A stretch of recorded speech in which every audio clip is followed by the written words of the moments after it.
Pat yourself on the back because you are right here, right now, for a reason.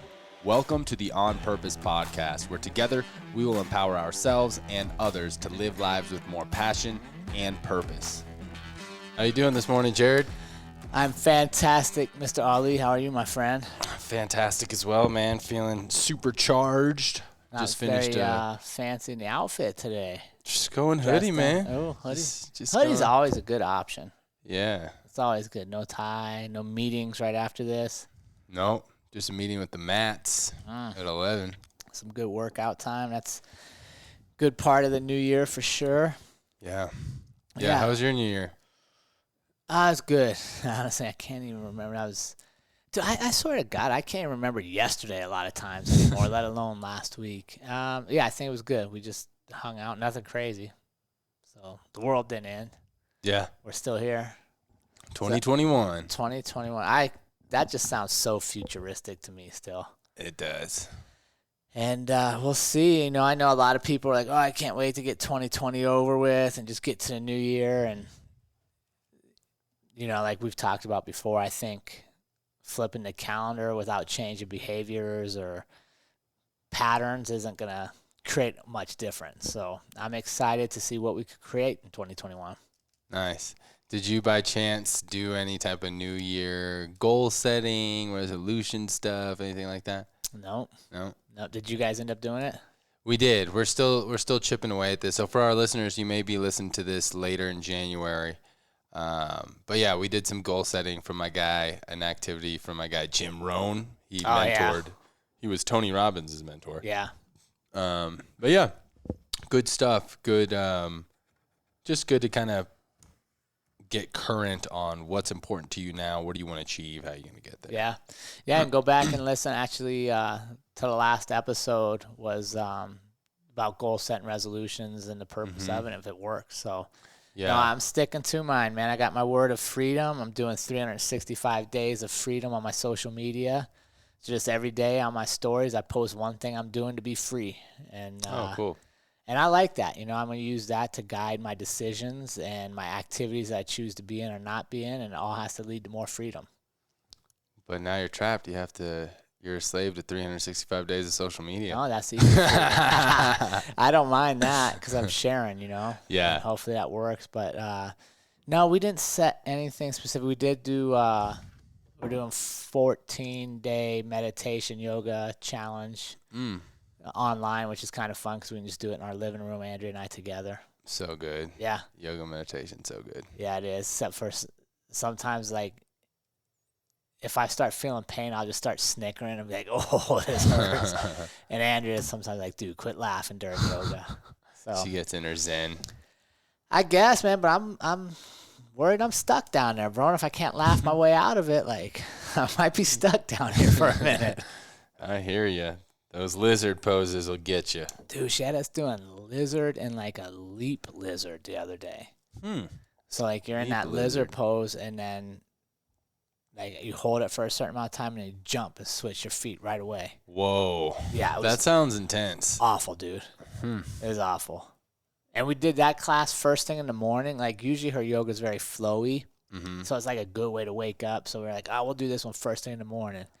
Bro, I was not warmed up enough for leaping lizards. Damn, yeah.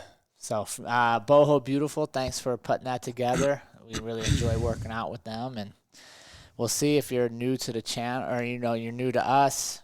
Make sure, like, when you hear us talk about people or we bring up other things, like, get out and support them as well. It's a bunch of, you know, people just trying to live their life and share with others. Yeah. So, yeah, definitely. So we'll keep moving after it. Good stuff.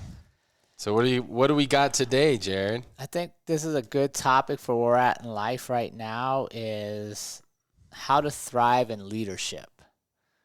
And, you know, leadership looks different for many people. For some, it's simply being quiet and just doing what you do every day and leading by example. Others are a lot louder, you know, whether it's through social media, just their presence, you know, stepping forward and volunteering first. But I think it's important that we talk about and kind of focus on for this upcoming year, how do we lead and how do we continue to build leaders? Because I think that's a place we struggle with in our society a lot of times is there's no real way to create a leader, and I think that's why a lot of the programs out there are so popular is they're selling, like, I want to say corporate, but this leadership book by this guy, this leadership book by that guy. There's a lot of principles, but I don't see a lot of people practicing it. And I thought we'd just dive into that and talk about leadership. Where does it come from? What's our role in it? And how do we help share it? Okay. So what do you think, Ollie? Like, where in your life did you identify that you had a desire to lead or to step forward versus stepping back and being part of the crowd? I think some of my earliest opportunities to step up and lead were in organized sports. Yep. Middle school football team. I think we did it to where you would be like game captains. You'd earn each week. And I remember I got to do that a couple times, and that's kind of where it all started, of like first wanting to lead. And then in the 7th grade, I actually did an entrepreneur competition with the district, the entire school district. So we went, we got to set up our businesses with our teams at a mall in San Antonio, and that's when I knew, like, I want to lead myself in business. Like, I want to be my own boss. So organized sports and that entrepreneur competition were kind of those early signals. Yeah. How about you? I mean, I think similar sports for sure. Was my whole life. Like, I really only knew like the calendar by what season it was, because when I was younger, it was very much you played all the sports. You didn't just focus on one. So, like, in winter, it was basketball, in spring and summer, it was baseball, and then fall, it was football. So, yeah, just knowing that you have a talent, and then when you match your talent with hard work and seeing others recognize you and say, hey, you're going to help lead now.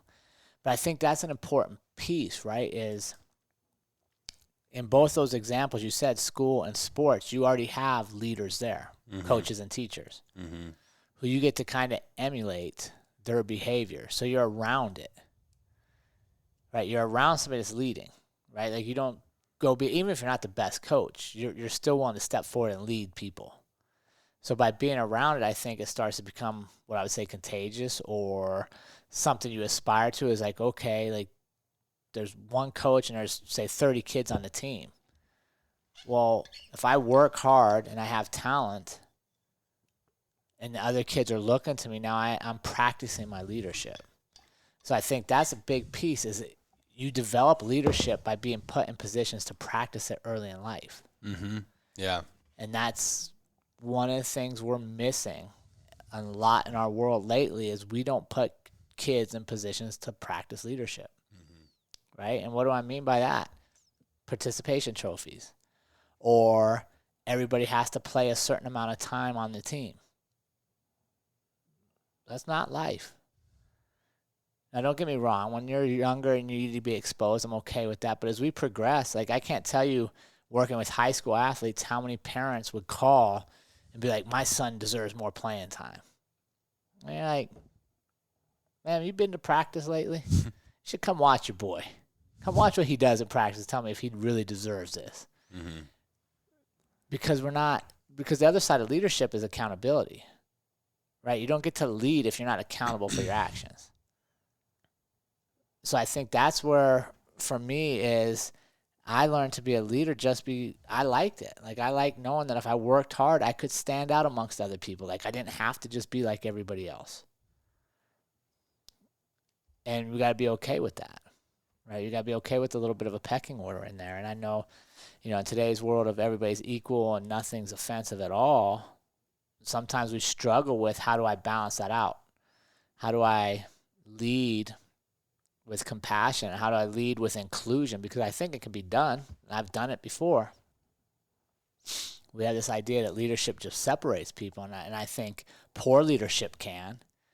But if we're teaching kids and giving people the opportunity to really become leaders, that includes teaching them how to be inclusive, right? And so think about, go back to your team, right? Football, one of the biggest things I always remember from football that was different than the other is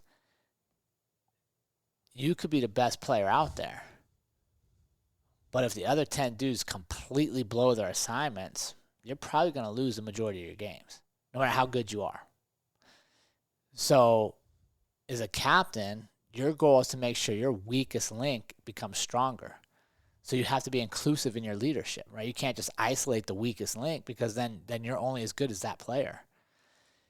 And if we took that approach to leadership in our society, instead of shunning or pushing away the people that aren't as good and only wanting to lead the people that have talent and the people that are going to make us money or get us to where we want to go, if we remember we got to lead everybody, that's the positive leadership that I think we need more of in our world. Inclusion.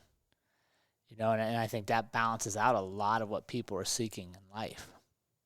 Right? You can still become good.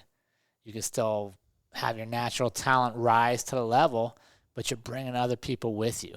And I would say, quite honestly, in our politics and a lot of places that we put leaders, and I use that in quotes, they're completely divisive. They're not including people. Mm-hmm. And that's what we got to change. Yeah. I think the true test of a leader is his ability to develop and create other leaders in leadership. You know, you use the football analogy. It shouldn't all, you know, a great team, you're not always just going to see the team captain hyping people up or getting on people if they're slacking off. That should be the entire team. You know, if you're slacking off, your teammate next to you should be leading and letting you know, hey, step it up, get your head in the game, or, you know, you did something awesome. Hey, badass play, whatever. And when you have that group leadership type of mentality, I think that that's the signal of a truly effective leader. You know, like, for example, right now, I think the general consensus in our country is that it's just hard right now. It's not the best time ever for the United States, for the world. But you don't really see in the media development of other leaders. It's kind of like this, just whoever's at the very top of the hierarchy, that's who we look to. Yeah, but I'd even argue those people are not leaders. Like that's a flawed system where they're there because of money and influence and whatever other background stuff is in place. But the reality is, and I've talked about this before, and unfortunately I have found myself a little more into politics this cycle because I think it's historic what we're facing with Corona and all the craziness. But that doesn't dismiss you from leading people around you, right? And the reality, the truth of things is the leaders in your day-to-day life are the ones that impact you the most. So while we're consumed watching removed leaders in Washington, D.C. or New York, wherever they're at, we're missing opportunities to lead the people around us, right? And so what do you think we need to have to be an effective leader? If you're looking for a leader, what are skills or talents you think people have to be a leader? Listening is the first thing that comes to mind. Listening, you need to lead by example as well. You can't lead people unless you're willing and able to do whatever the objectives are that you're leading. You can, you know, there is fear-based leadership, which can be highly effective in the short term. Very short term. Very short term. But I think for long-term overall effective leadership, listen. You need to have empathy. You need to be able to lead by example. You need to set boundaries. Those are some set boundaries. What? Set boundaries of set expectations. You know, set expectations, metrics for things. Whatever team you're leading, there always has. And this was the biggest reason I got in such big arguments with doctors when we were talking about the cancer stuff with my dad, but there always has to be a way to measure your progress. As a leader, whatever you're leading, any team, any group, you have to be able to measure progress, or else what are you doing? You know? So those expectations, boundaries for, hey, this, if you go outside of this boundary, then you're off the team or you're out of the group because it hinders our progress that much. Yeah. Consequences. Mm-hmm. Yeah. Yeah, I think those are all good characteristics. For me, it boils down that the first thing to become a good leader is you have to realize it's never about you. Right? And I think that's where people stumble, right? And I've seen it in my police career many times over. People want to get promoted. Mm-hmm. And they get promoted and they immediately start referring to the people that work for them as my shift or my crew or my team. Possession, ownership. And I'm always like, dude, you got to understand, you work for them. Right? Like when you become a leader, it's never about you. And we have this misconception, right? Leadership brings me status, brings me power. Yeah. As a leader, you can, a lot of positions in life, if you get a leadership role, people have to do what you say because you're put in that position. Mm-hmm. But your goal should not to be to have to make people do it. It should be that they want to do it because you create an environment of success. Right? So for me, the first thing about leadership is just making sure you understand it's not about you. And the truly effective, best leaders are very humble about that. Right? When you move to a leadership position, you are now serving others even more than you did before. So why are some of the best football coaches, for example, people that weren't very good football players? Mm-hmm. Right? Because they learned the game inside out. They learned how to not be a very good player, but make it work for them. So they can coach that person that maybe other coaches haven't looked at because they're not naturally gifted or maybe not the most talented. Mm-hmm. Yeah, absolutely. Right? So you don't have to be the best at everything involved in your realm to lead others. But what you got to do is be able to find the people who are good at it and get out of their way and let them do it. Yeah. Servant leadership is popular buzzword. One of the most effective ways to be is the better that you can serve your team for them to be more effective in their roles, the better leader you are. Yeah, you can have all the charisma in the world, all the rah-rah, the motivation. You can be this great speaker, all these things. But if you can't listen to your team, identify issues and problems, and better serve them and enable them to be more effective in their roles, then all of that stuff, the charisma, the leadership, the speaking, it really doesn't matter unless you can really enable your team. And ultimately, your measurement as a leader, to me, is what's behind you after you're gone. Right? You see these coaches, you see people that run businesses that are leaders. And by the time they're done in their tenure, wherever they're at, the team's awful or the business is in shambles. Even though they came in and they were such a well-respected leader, they're going to do all this and that, and then they leave and it's in complete shambles. Like, to be the most effective leader is when you leave, whatever you created should be able to thrive on. Right? You should have created other people that are better than you to move things forward. Mm-hmm.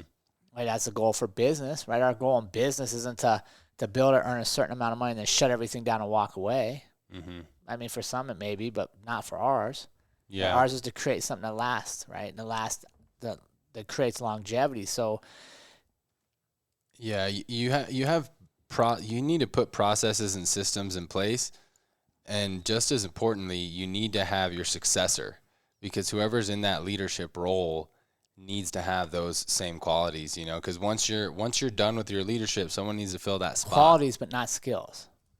They don't need to have your same skills. They need to have the same qualities of putting others first, being selfless, but not the same skills. And I think sometimes we get confused on that, right? Like, I want you to be the leader after me, but I want you to have the exact same skills I have so you do it exactly my way. Well, that's not leadership. That's management, right? Compare that to, hey, you're going to be my successor, so here's the traits I want you to have. Put your other people first, serve them, be humble, Lead by example. Don't let anybody outwork you.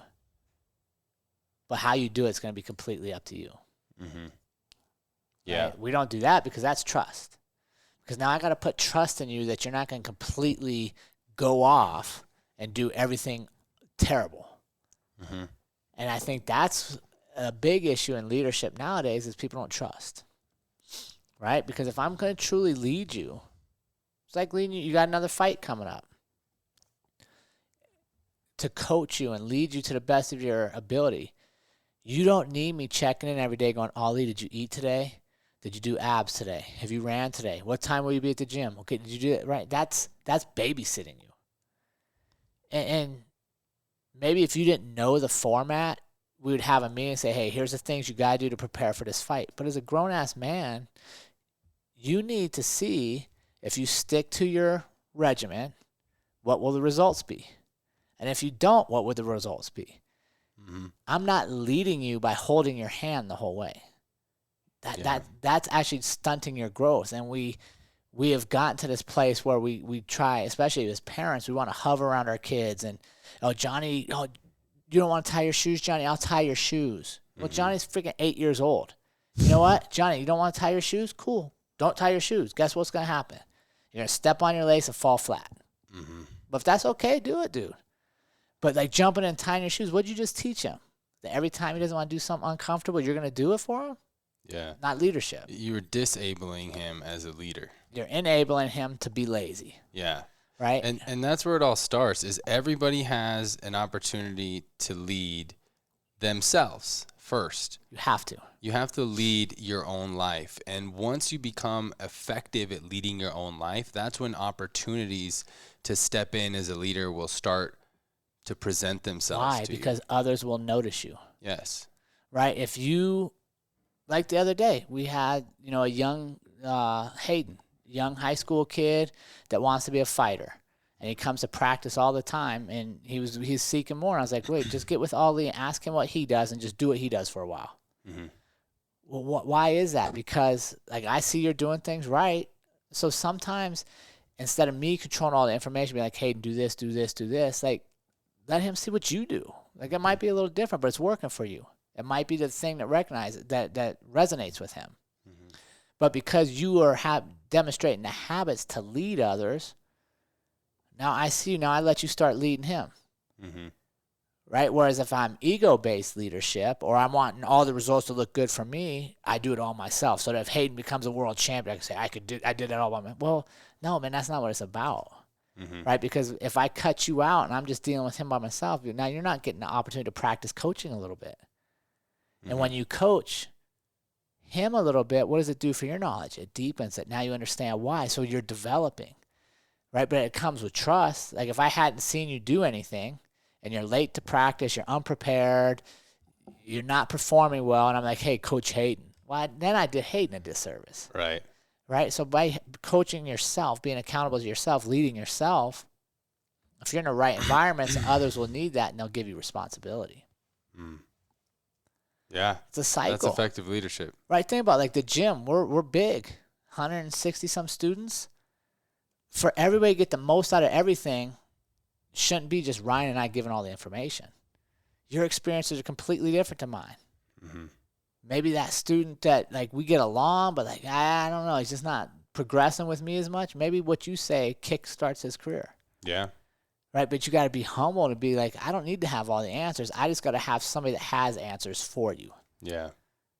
And being okay, not being the superstar, right? As a coach, you shouldn't be the superstar. Right. Honestly, if I coach you the best at your fights, people shouldn't even notice us. Because we're not making a scene outside the cage. We're not, we're calm. And I can't tell you how many times, we've had that where, the commentators next to us are like, dude, that was the best coaching. You guys were literally, calm, just talking to your guys. Mm. And we're like, yeah, fighting's emotional. You don't want me screaming at you. Yeah. You don't need me screaming at you. You need me calming you down. And it's the same in life, right? If you come in here with your employee and you're at level 10 all the time, screaming, they're not going to stick around for that. Mm-hmm. You're not making them better. Mm-hmm. But it comes with checking that ego. Remember, and your leadership is always about those that you're serving. always. Mm-hmm. And we have a tendency to flip that a lot, right? The media portrays it differently. Certain people will portray it differently. Like, quite honestly, you guys like Tony Robbins. Like, I can't stand Tony Robbins because every time I watch Tony Robbins stuff, it's all about Tony Robbins, right? And it goes completely against my leadership philosophy. Like, to me, the best leaders are dudes that we've hardly ever heard of, but they produce other leaders. And I understand he's got stuff he sells, but when I watch him, that's my feeling. It's like, dude, this is all about you. And I went and watched him live one time, and I was like, dude, I'll never come to this again. Interesting, man. Right? Because anything I've ever gotten from Tony, I've loved it. Yeah, but I think but that's the joy, right? We can look at leaders differently and be like, but here's why. My experience, where I went to, the people sitting next to me had been to Tony Robbins like 10 times. And I'm like, why do you keep coming back? Mm-hmm. Well, we just get there. I'm like, so nothing changed for you. Yeah. Well, if it shit ain't changing, you got to find somebody different. You know what I mean? And nothing against him. Like, he's obviously much more successful than I am in his space, but he's just not my kind of guy. Yeah, and those people, that were next to you that came 10 times, that goes back to the first and most important leadership role of your life, and that's leading yourself. Always. You can't always put it on the leader. Yeah. You're the leader. You are a leader every single day leading your life. Yep. And then once you are effectively leading your life and leading yourself to the life that you want to live, that's when actually, hey, you need to step up and lead others because you figured something out. But let me ask you this, Ollie, because you said something else. You said once you're effectively leading your life. So I want to ask you, can you be leading others even if you're ineffectively leading your life?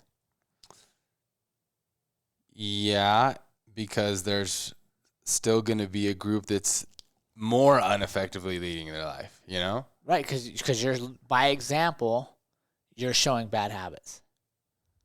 Right, and that's one of my points is I want people to realize whether you get promoted at work, whether some artificial system says you're now worthy of moving up the chain and you have 8 people to answer to you, if you're the bottom person where you are, you just started today, you're a leader. Mm-hmm.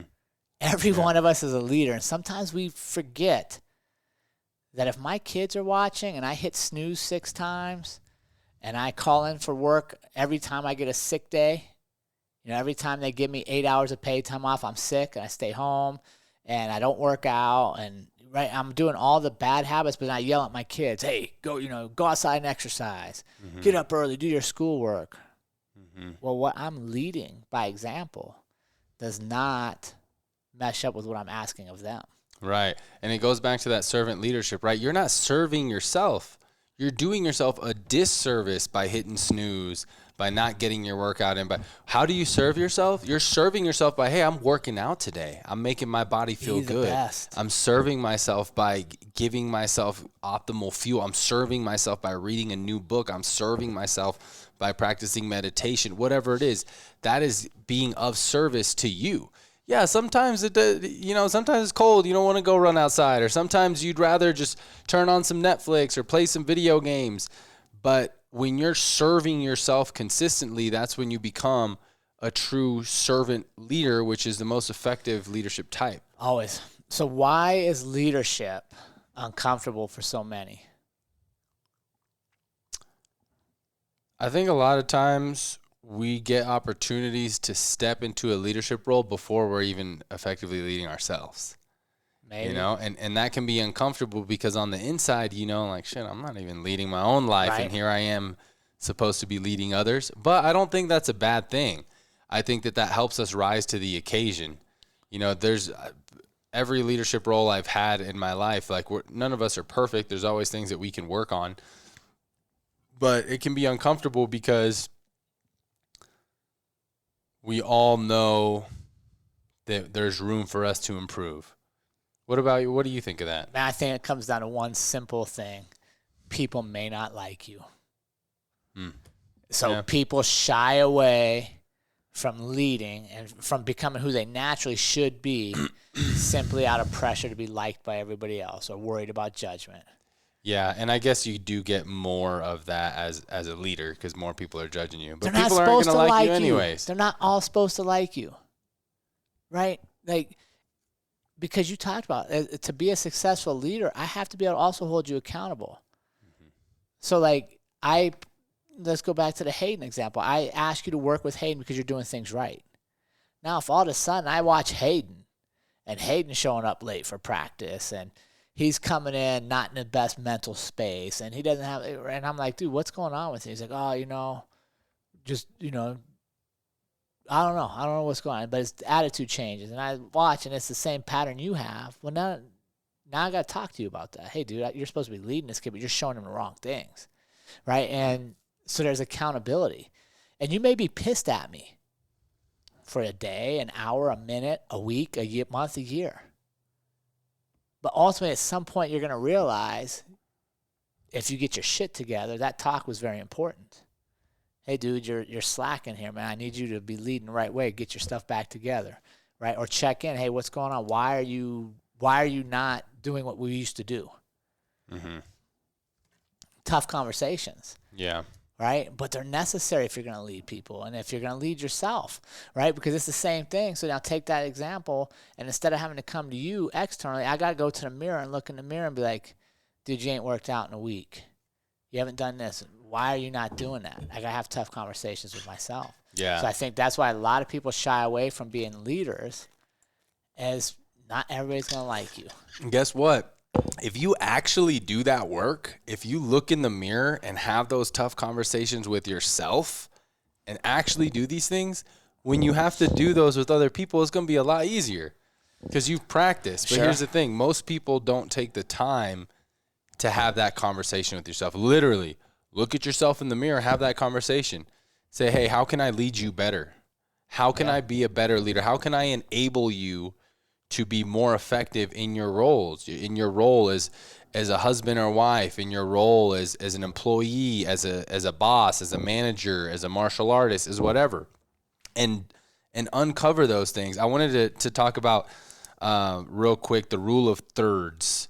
I don't know who came up with this, but I really like it and try to apply it to my life, because wherever you're at in life, there's always going to be somebody ahead of you and somebody that you can help bring up, and you're always going to have peers.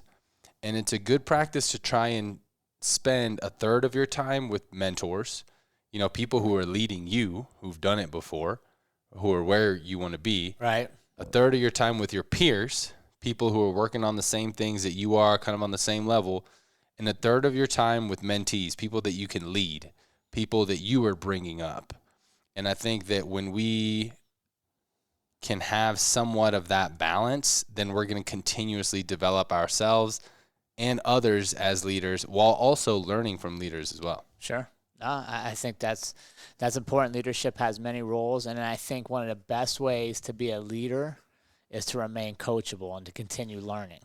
Always. Right? Like I think Warren Buffett says it, right? If you look at the houses of the extremely successful people, they have full bookcases, and he says it a little differently, but people that haven't achieved a lot or are constantly kind of stuck in the same place have big TVs. One has a big bookcase, one has a big TV. Because why is that? You don't learn a ton on TV. You learn a lot more reading. And I think if you're truly going to be a leader, you got to continue to be learning. Mm-hmm. So go ahead. I was going to say, so in summary, Jared, how do we thrive in leadership? How do you thrive in leadership? One, I think you got to acknowledge that you are, in fact, a leader. No matter where you're at in life, somebody is looking to you. Mm-hmm.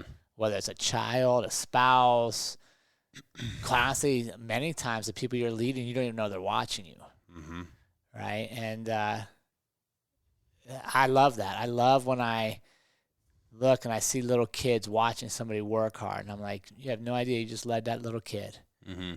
Now, if you cut that short, you also just led that little kid. Just led him, right? Or if you put in half effort, that's what he just saw.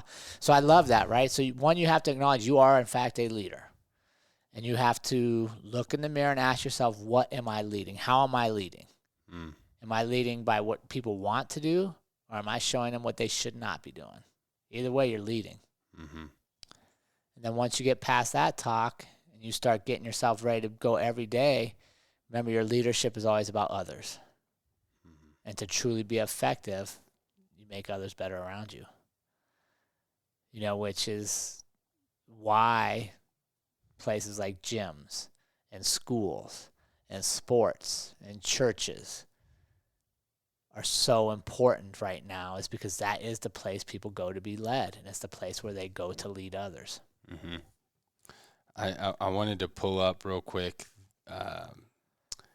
the Google definition of leadership, and it is actually what you just said, the action of leading a group of people or an organization. So it definitely, leadership always involves others, but I think the first piece of how to thrive in leadership is making sure that you're leading yourself. Yep. And doing everything you can to make sure that you're leading the life that you say you want to live, or that you say you are living, that you think about living, that you dream about living. You got to lead yourself. Yeah. And then I think that's when you can effectively lead others. Love it. Yeah, so you guys get out there this week. Let's work on how can we thrive in leadership, and how can we put others first, how can we serve. And everybody's going to serve a little different. And it's unique to you, but just remember, no matter how you want to serve, there's somebody out there that needs it. Yep, and like Jared said, guys, remember, there is no, I'm not a leader type. You are, whether you like it or not. You're leading people that are around you. By being part of the human race, you're a leader. Yeah, you have to. You're the apex predator as a human being. So until they start releasing more of the alien news, the AI then stuff. we might not be. The aliens might be apex, but. We appreciate you all, as always, being part of our community. And remember to join us over on Patreon if you're getting any value out of these weekly episodes. This is episode 93, so we're coming up on that 100 mark, which is a huge milestone for us. And if you are inclined to give back, we'd love to have you supporting us on Patreon. We have memberships from as little as 50 cents an episode a month up to higher tier to give you different insights and allow you more access to the team. So. Yeah, and I really hope you get more value than 50 cents per episode. So let us know. And remember, team, life is far too short to live any other way than on purpose. We will see you all again next week.